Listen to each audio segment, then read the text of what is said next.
Wow. I just saw the film last night. That was something. Oh, good. that was very special. Music is key. So you guys are kind of it, you know? Those are just subtle smiles. Like, yeah, we know. Yeah. We like to think that anyway. Yeah, it's funny. We look at them all as one, you know, and not even part of two or anything like that. And it's just trying to find its own voice. And of course, our job is to find the voice of the music in it. And people, I think a lot of times when they think of Disney, they think of music and they think that somehow we might be prescriptive in that we sit down and figure out how to get as much music into these movies as possible. And it's really not the case. We just look at it as music is a tool that can be used to help tell this story. And how do we want to use that tool? And it might be sparingly.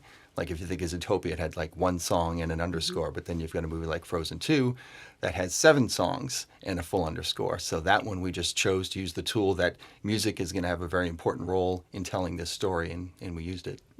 And I used it well because it takes a lot for me to get the I'm not a Goosebumps person, but twice I had that kind of like from my back, they like awesome. started back here, and I thought, all right. That worked. That certainly worked. Is that the intent? Is that the goal? Yeah, I think we're always trying to move people with music. There's an emotional thing that happens when people hear music. And if you even think about movies, movies are there to try to recreate some reality, whether it be a location. You can record a scene that's supposed to take place in New York in Los Angeles. You're just trying to create the reality of it. But if you think about it, music is the one sort of cheat in the whole process, in that, like right now, there's no music playing supporting what we're thinking about or talking about. Whereas in a movie, there's this music comes along and helps you understand what the characters are doing. So and what the tone is meant to be. And right. It's really like an emotional glue that is meant to tie the whole story together and make it a more cohesive whole. And something Tom just said reminded me too, what is one of the great pleasures of working in animation as a composer is that the world of the movie is created from whole cloth. It didn't exist before this incredible team of artists got together to create it. And as a result, there's more room for music to have a role in creating that world than in a live action film. And that just allows me to stretch my muscles, if I may mix metaphors, a little bit more than in a live action film, and makes me feel that much more like I'm part of the storytelling. And I would say, so here we are, we're sitting, and the people that are just listening, we are at a piano. Chris is at a piano. We are just on the side, Tom. Yes. And you said when you started, this is how we work all the time. He sits a little higher. That was a joke, I know. Yes, it was a joke. But tell us how you two work together and what roles you specifically play. Well, my job is to fulfill the vision of the filmmakers from a storytelling and emotional perspective. And so I come up with musical ideas, and I make rough demos or sketches of my ideas, and then sit down with Tom and the directors and the producer and the editor, and we listen to my work and we discuss it. And there's often some changes, small changes I need to make once in a while, maybe a bigger change, but it's a very interactive and collaborative process. And Tom is the one kind of in charge of putting all that together, and occasionally pipes in with I will have to say, very, very strong and great suggestion of his own. Yeah. And it's a real team effort. Can you give us an example of something that you came in with for Frozen 2? Absolutely. One of the things I wanted to do with Frozen 2 was make sure that we had really strong musical themes, so that I would have a kind of musical storytelling Bible from which to draw as I worked on the film. And because this is such a powerful story centered on Elsa and her journey and her desire to find out more about who she is and where she came from and where her powers came from, I knew that we needed a new theme for Elsa, so Elsa's theme. And it needed to be, at the same time, emotional and at times heroic, because she's, in many ways, a kind of a superhero. So I'm just going to play a little bit of that theme right now.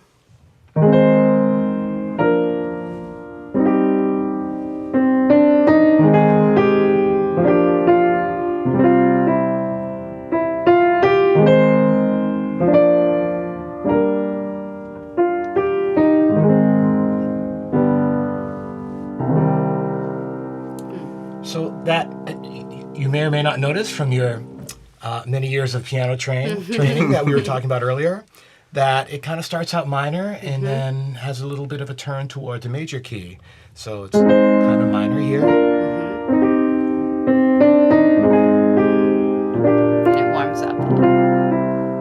And I think that's key to capturing the optimism in her character and to make sure that that music doesn't ever get kind of too down. And so it's that intentional, that the transformation meant to be seen in the film is within the music.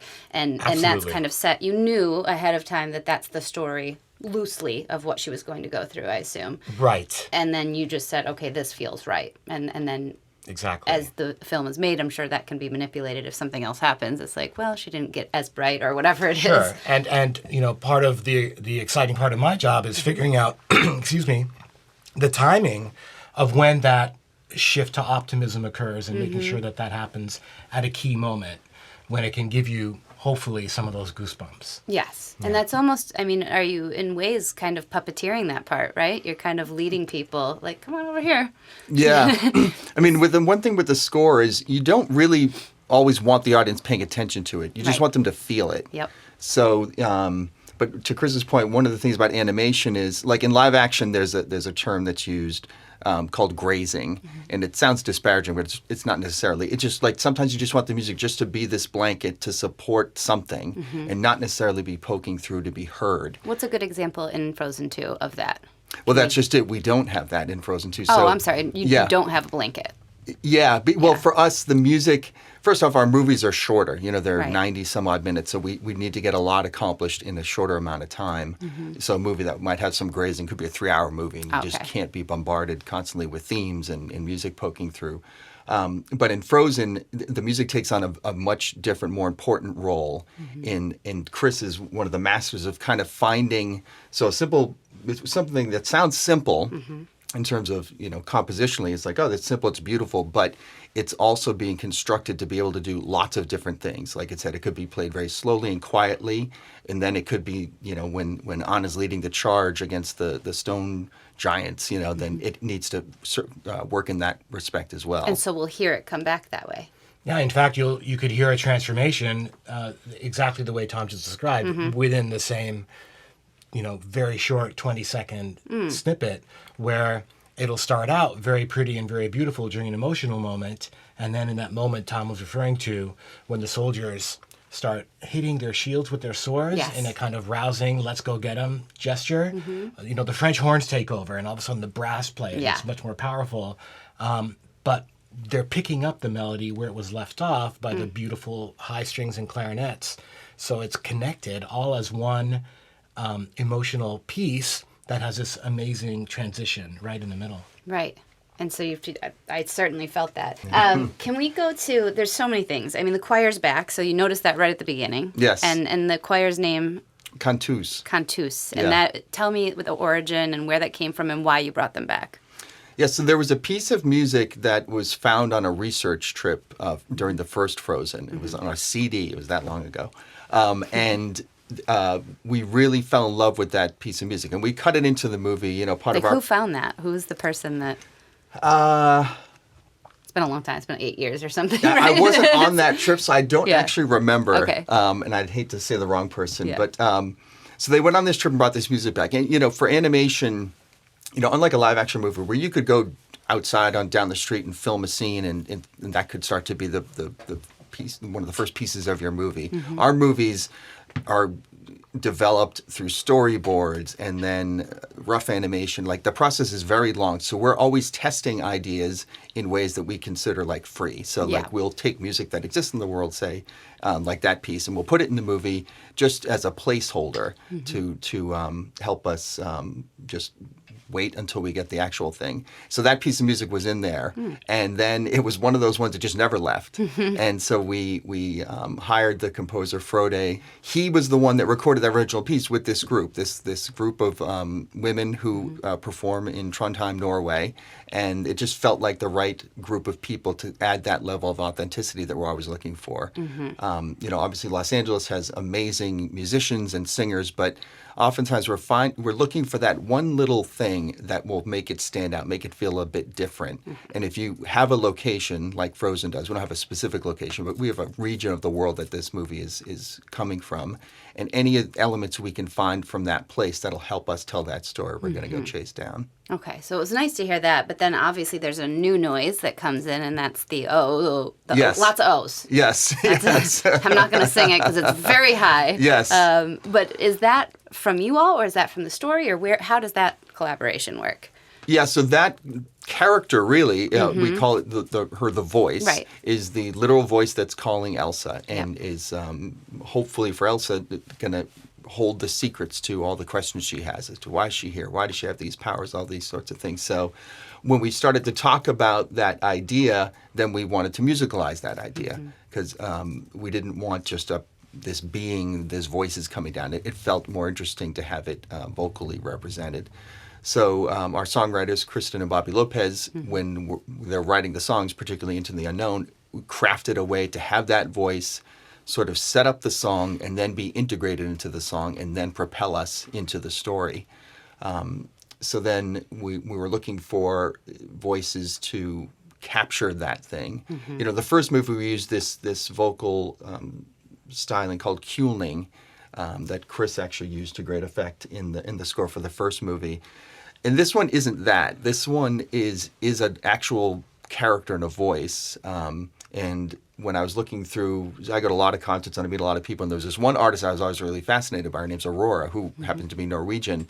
And she has this joyful but playful and then very unique sensibility and vocal performance style that felt like it could be our voice. And then we sent her the material, and she sent us some demos back, and then we said, yeah, she's our voice. Because it's not a yodel, but it's kind of like this, right? The word. I'm sorry. Cueling. Cueling, right? Yeah. That style, but this is a take on that style, I would assume then. Yeah, again, for us, we never want to get too literal because then we could get it wrong, but it felt to us like a voice you might hear coming through the mountains of Norway.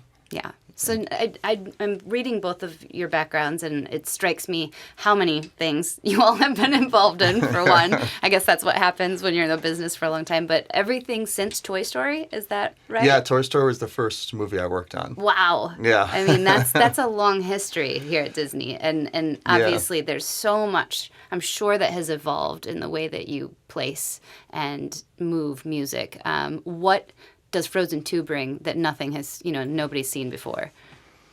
Well, certainly in terms of, I imagine when people come to Frozen 2, they have some expectation of what they're going to see. So obviously they've seen the first movie, and then they're thinking what it'll be. And I like to think that they're going to be really surprised with some of the choices we made. If you think of the first movie, even just in terms of the set piece moments, the Let It Go, the Do You Want to Build a Snowman, In Summer, all the songs, people might think that we're going to try to recapture that past glory in some way. But for us, we don't make sequels based on the success of the first one. Like when Frozen became a hit, we didn't say, all right, now we got to go figure out how to make a sequel. Like, it really does come from a place of what other story do we want to tell? Is there another story to tell? The curiosity of what could come next, Because that's where we feel a great sequel comes from, not just some random adventure because, again, we're trying to capitalize on something.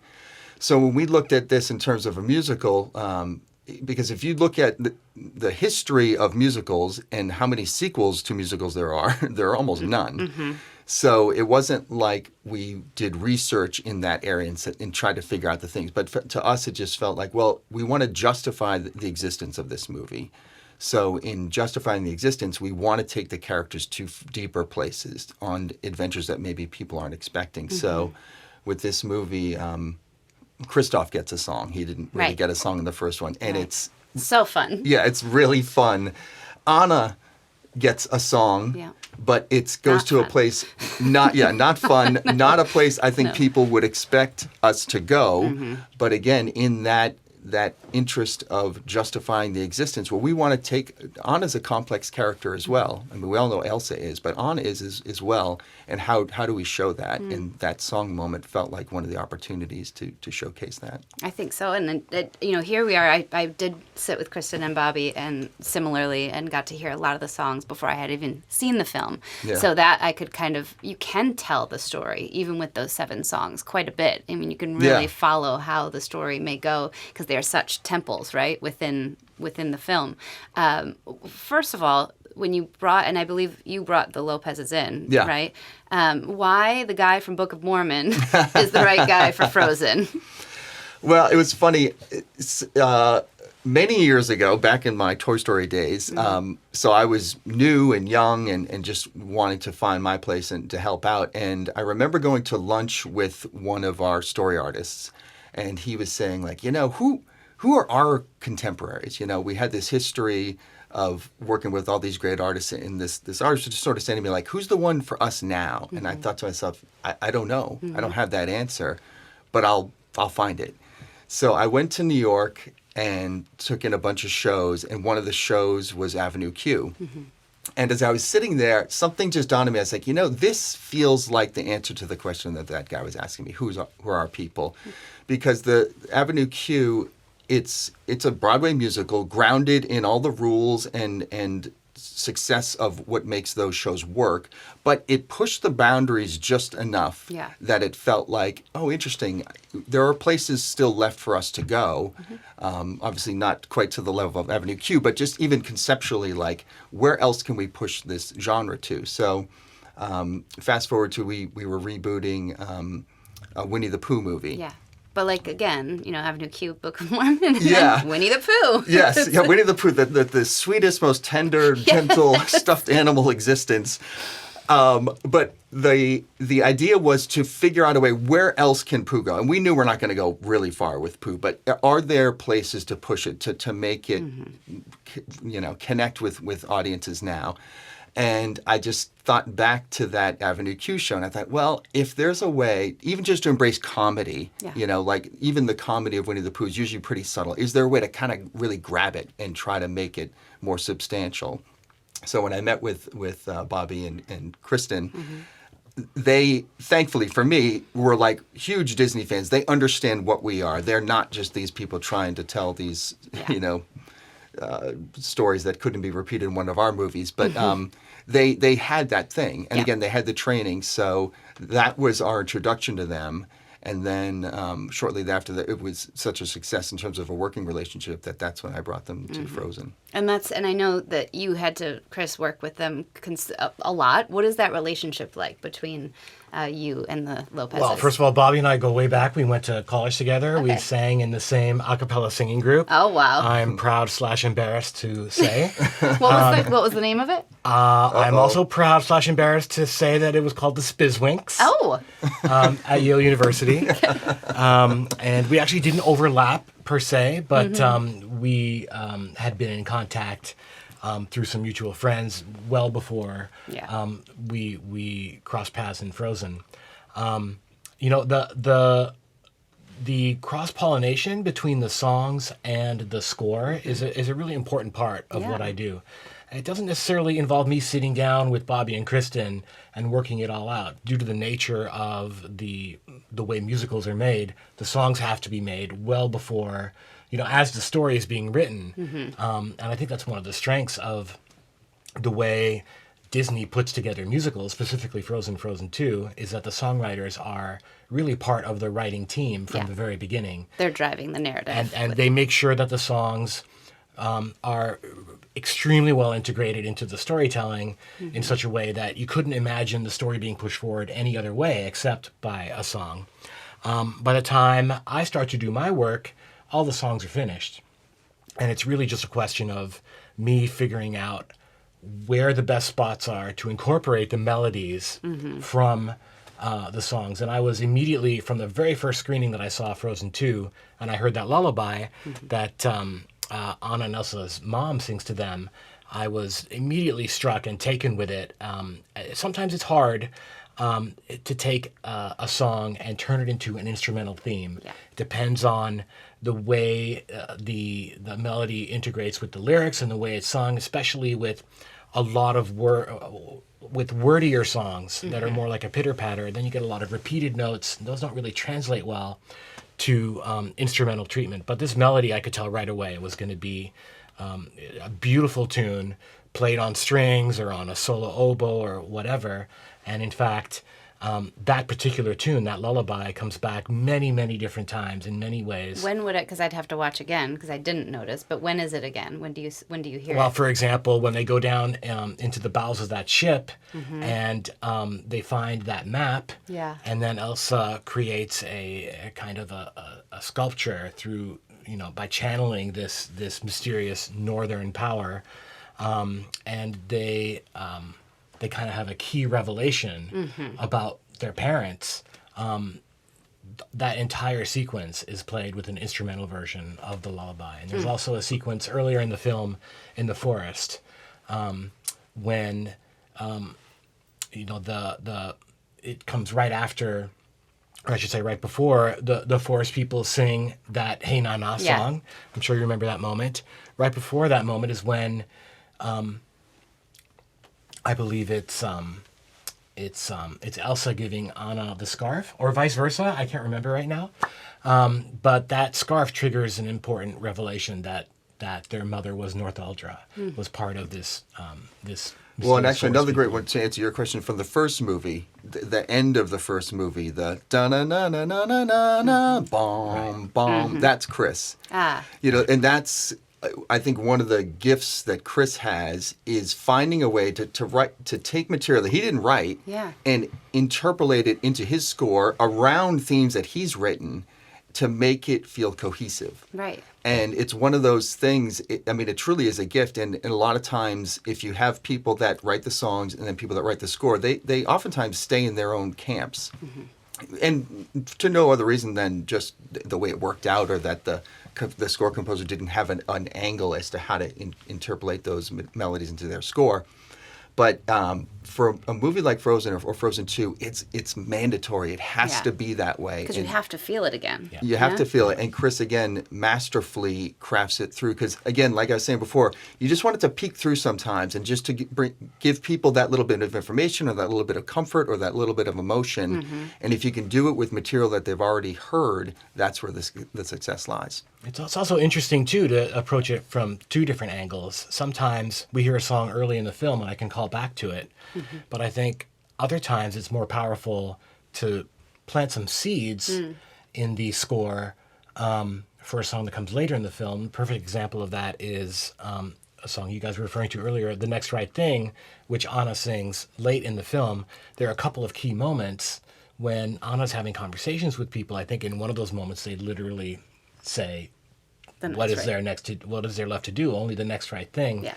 And I just very, very simply, usually on a solo instrument, tease that melody so that by the time that song comes up at the end of the film, you've already heard that melody. You don't necessarily know this or realize this as an audience member, but there's a familiarity to it. So when she gets to that key part of the song and sings that melody, it's already implanted in your brain. You're like a melody ninja. Yes, exactly. Yes. Can you play that? There's just that bit we may hear under there.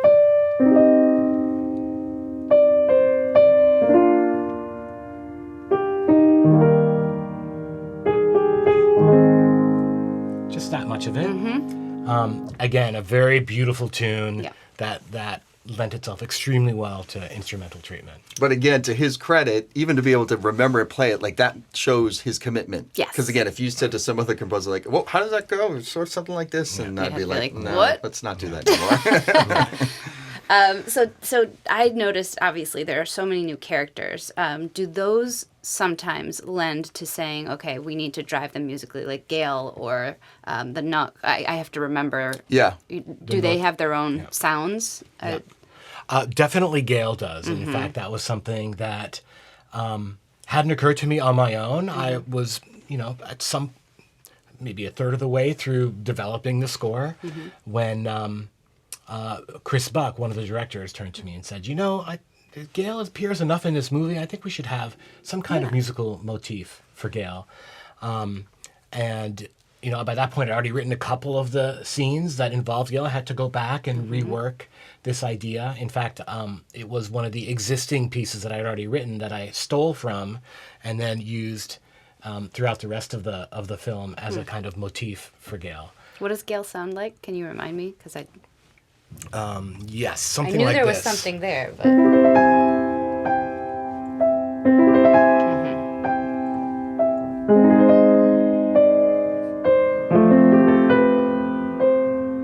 Something like that. Yep.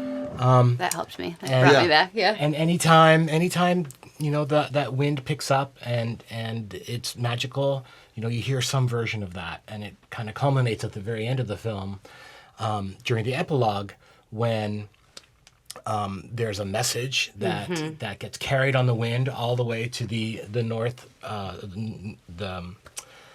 the island up in the North Octaholland. Yeah. And that whole sequence is carried through with the kind of expanded version of the Gale theme. Mm-hmm. It's also one of the gifts of a Disney musical, because oftentimes when people think of musicals, they think of the songs. Yeah. So in Broadway, you think of the songs, one song to the next, and that material. But again, for Chris, part of his gift is something like that for Gale. Like in most movies, it would be sound effects. Yes. Would figure out what is the sound of Gale. They wouldn't even dream of musicalizing it. But for us, again, we're looking for any opportunity to help musicalize the movie if it needs it. And I definitely didn't miss that. I knew there was something there. I'm sure there's a million things that I did miss, and that audiences on that first, because they're going to be blown away by so many things. What do you hope they don't miss? What's something they should look for, listen for? Well, I think one of the things would be to listen for how Chris interpolates those songs into the score, because it's so subtle that sometimes you'll think, have I heard this before? And the answer is yes, but you just heard it 3 minutes ago, not 5 years ago. Yeah. And that's a real compliment to figure out a way to even maybe, like he was saying, put it into a solo instrument or something like that, or a voice. It's almost kind of fun, even for me. And I knew the songs long before he did. And when I was watching the movie for one of the last times, I was like, wow, he found a way to integrate those songs in every last drop of this thing in an effective way. Yeah, one of Tom's jobs is to make a note of all the places where I do that, to make sure that everything gets credited appropriately at the end of the day. And I noticed him during one of the screenings of my demos, sitting next to me, writing down every time, and I'd be like, "Oh, you missed this one. Oh, you also missed that one." Even I missed it. And they're like musical Easter eggs. I think on especially on repeated viewings, like you said, we want the audience on a first viewing to just be 100% into the story and not analyzing the score. But maybe on the 5th viewing or the 10th or 15th because it's going to happen. Yeah. That is something I wish that people get a little kick out of, and saying, "Oh, I recognize where that's from." And really, I think what I've noticed now, becoming a parent, and I've always loved music, but I'm more interested in that. I like just the instrumental. I tend to kind of shy away from wanting the big just me getting older, I guess. I want quieter things. I don't know. But even the feeling you can get when you're standing at the theme park and just that part's playing. I mean, that's what you end up, right? Yeah. And that's what you start feeling and recognizing as the film. Yeah. And those of us who are parents know, too, that when you have kids who are really into a film, you end up watching it a lot of times. Lots of time to analyze. You analyze. A lot of opportunity to listen to all the different music that you maybe wouldn't have on a first or second Well, it's viewing. interesting. We have a philosophy in not only making these movies, but for me in the music. And that is because oftentimes people will say, like, how do you go after whoever? Yeah. And, one of the examples is Lin-Manuel Miranda. It's like, oh my gosh, what a great idea. You got the guy from Hamilton to do Moana. The truth is, we hired Lin before Hamilton. And the reason for that is he felt like the best creative choice for that movie. Hamilton, even if Hamilton never happened, we're still going to stand by that choice, that we thought he would be the one to make that movie resonate. And part of what that is our metric, like most people are trying to capture, like, what's happening today? How do we capitalize on what's popular right now? Which is not a bad strategy. But for us, the way we look at it is, if we do it right, if we do this movie well, make a great movie, it'll last forever. So if you think of, a movie that people are watching today from 1937, it's Snow White. Yeah. And why is that? Partially because it was made with this feeling of forever. So when you're working in a world of trying to make something that's quality, that's going to last forever, it's a different approach. Right. We're not trying to capture what's happening now. We're just trying to capture the best quality and the most interesting thing in any tools we have, again, to tell the story of these characters. And that's a much different thing than most other movies are doing. And that's, again, part of why you're able to stand at the park and hear these things, because we've looked at it through a different lens. Right. And it's planned that way. Yeah. I mean, in a way. So you two have worked together for a long time now, and this is finished. I'm sure you'll work together again, I assume. Yeah. But does it feel kind of like camp or something, where you guys all came back together and now camp's over again? I think that's pretty accurate. Yeah. We a few weeks ago had the final playback of the big final audio mix of the whole movie, where some very talented audio mixers mix together the dialogue and the sound effects and the music, and it's always the last thing to happen at the end of every film.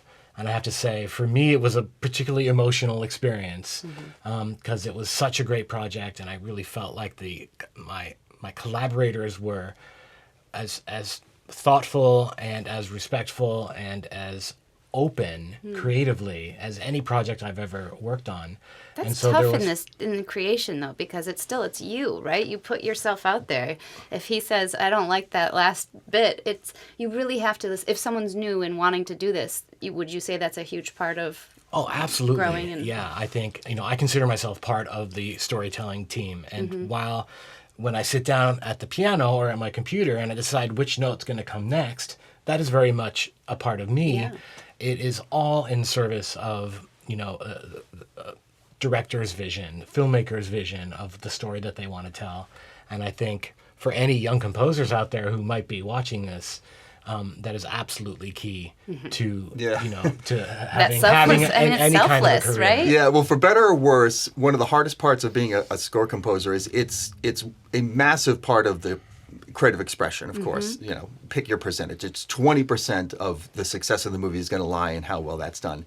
The problem is it comes last. Yes. So oftentimes, if there's something not working, they're going to pretend or rely on the score to help fix it. And it may not be there. It may not even be within anyone's capability, but it's Chris's job to figure it out, to figure out how to extract every last bit of juice from this thing to make it the greatest thing it can be, because he's the last stop on this tour. And so what did you finish last? Sorry.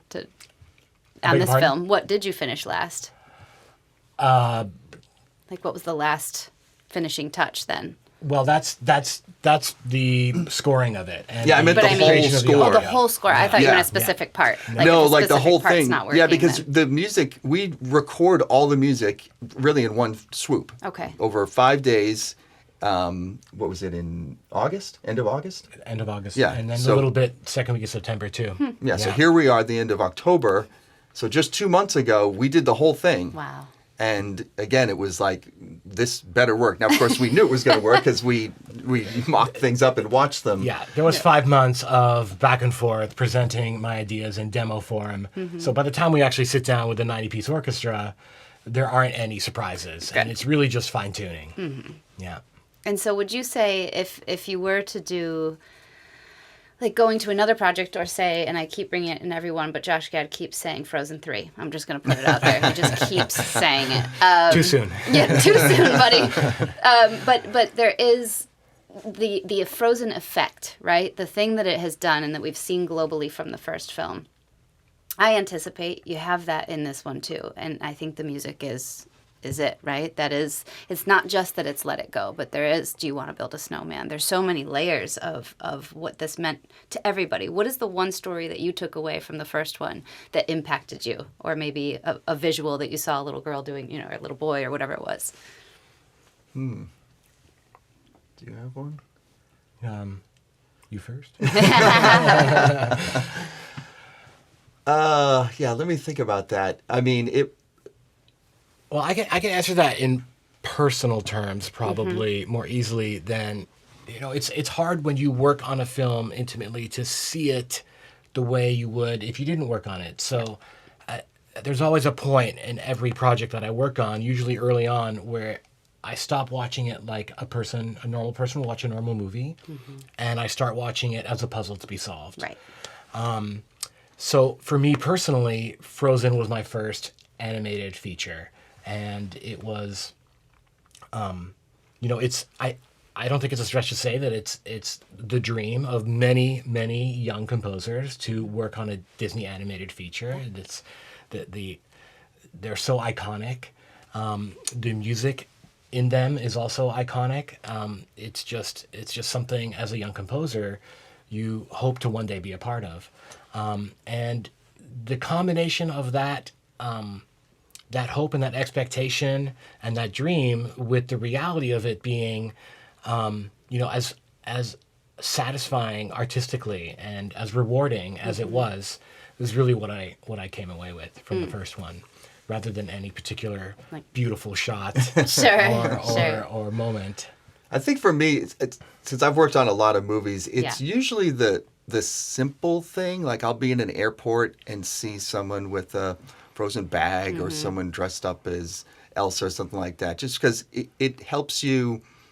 It almost justifies it all. Like if it helped that little boy or little girl express themselves, like that's kind of it. You know, what more could you ask for? Like, obviously Frozen made a lot of money and won a lot of awards and all that, and that's great too. But when you're in the world and there's no focus on it, and you get to see a kid that was inspired by something you had anything to do with, I think that's the real win. Yeah. Yeah, and if I could just add to that as well, this is, again, getting away from your question, but that reminded me of a kind of turning point in my career where before Frozen, I had fans, but they tended to be middle-aged soundtrack collector nerds who live in their mom's basement, right? And I see them at like a signing at some comic book store somewhere, and they have a stack of CDs like this. But since then, when I've spoken in public at places like Comic-Con or done any kind of public event, I'm seeing families, and they're bringing their CDs for me to sign, and they want to, their 8-year-old girls want to take pictures with me, and that is, no disrespect to the soundtrack nerds, but it is nice to feel like as an artist, I'm kind of reaching out to a broader base of people, and I think Frozen is just a huge part of that. Yeah.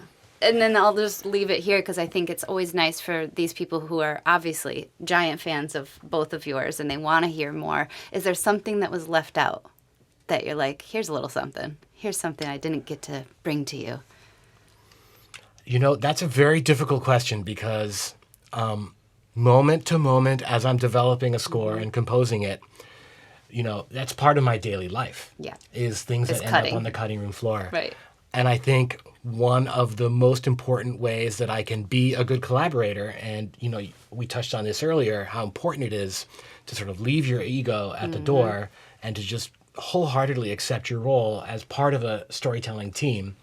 One of the defense mechanisms, if you want to call it that I've developed is to cultivate real emotional detachment from any work that ends up on the cutting room floor. So, I just look at the finished product with immense pride and satisfaction, and I don't ever think about what was on the cutting room floor. So I'm not even sure I could remember. Wow. That is so meditative of you. That's so the passing clouds are gone. It's self-defense. And I was going to say, it's really an occupational necessity. Okay. I want the people I work with to feel comfortable tell you that that's if they're not not working. happy with something. I don't want to be defensive or angry about it. And I don't want to make them feel uncomfortable about it. Wow. I'm so impressed with that. That's where I'll have to end it because I can't even think. Because I'd be like, I have this one and it was so good.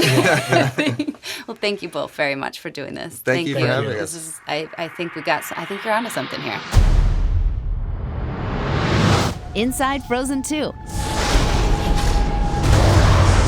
A behind-the-scenes look at the making of Frozen 2 from ABC and Disney. Listen now for free on your favorite podcast app and see Frozen 2 in theaters now and Frozen on Disney+.